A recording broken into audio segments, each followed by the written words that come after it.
लेकिन बोलमुआ के का तार दिक्कत भइल के बा कि विदेश में बा तनी डायरेक्टे उनका से कह समय बहुत कम बा कारण कि ओकर गाड़ी के ठंडा मत दो। हाँ ओकर गाड़ी के मन ठंडा दे तनी कुछ कह आई केहू के लड़की हिया न वो केहू के बेटी हिया उसका मजबूरी है साहब कि वो बच्ची नाचने आ रही है। इनका मजबूरी है अगर ये तबला बजाने आज नहीं आते तो हमारा इज्जत कैसे रहता गया जिला में। पहुँचावे के मतलब केहू के दिल पर चोट मत कहा था कि बनरी नियर मुँह है ये तो बनरी नियर मुँह है ये तो बनरी नियर मुँह है। हाँ अब ऐसा एगो बनरी नियर तोहर बेटी हो जाए तब ओकरा के 15 से बियाह करे पहुँचावे के मतलब ही नहीं खेनू तू एक बनरी कहे कहल तारा नचनिया के हम कुछ कहते नहीं कि तू हमारा के कह तोरा जाति कहे के बाद हमारा के कह बोले जाए तो तू हमारा के कही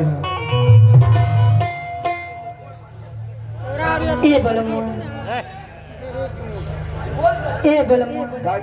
दुर्गा पूजा बीत गई कब ले ले हम रोवा। अरे का बेचैन भइल बाड़ी आवे अभी अल्लाह देरी ने तने बेचैन हो गइल आवे खातिर का ए बोलमो एने दीपावली आवता चूड़ी किने के बाटे साड़ी किने के बाटे आँख में की काजल किने के बाटे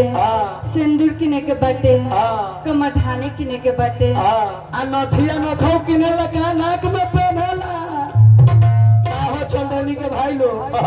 एकरा नाक में करे वो नथियो किनवा दी हलो और अतिया बेचारी कहती है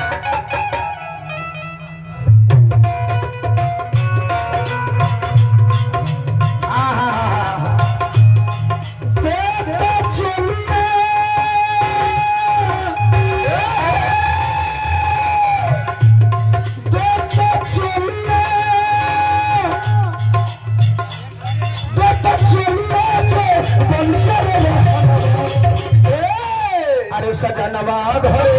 को बोलो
बोला के मुर्की माथ में कर चुड़की अब हर के भोर की कोई सन के चाहे लगाओ तो नीचे कर रहा मुर्की हां जी आई बा हमनी के नचनिया से ना बोले तोहरा से बोलो तू हमारा से बोलो हमारा सजिंदा के थोड़े बोल सकता रहो। अरे पुराना भैया वो है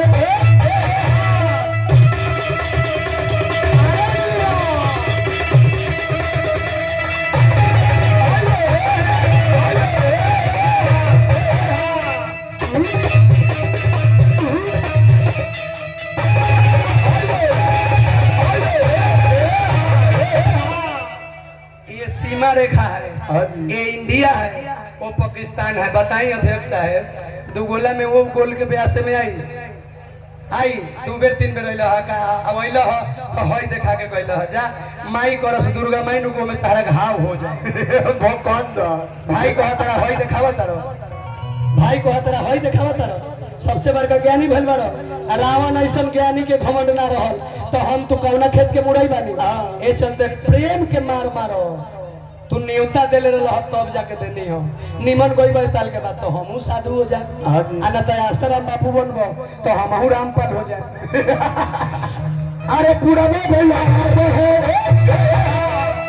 कोता से जरिया को कहीं कोलन बिना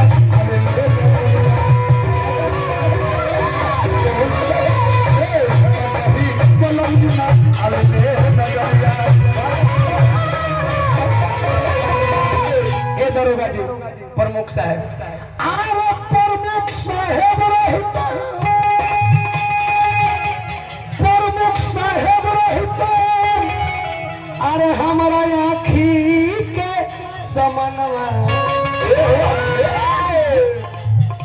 गीत हमारा कुंवर चाचा के है।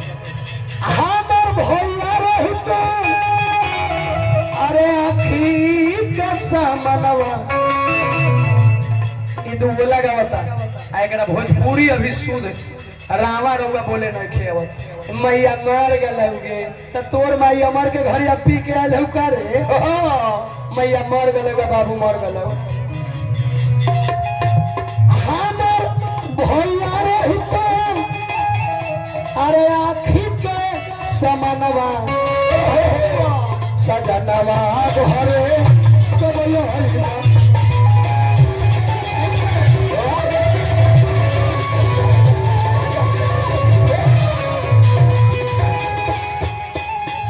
माइक निकालो ये उठा लो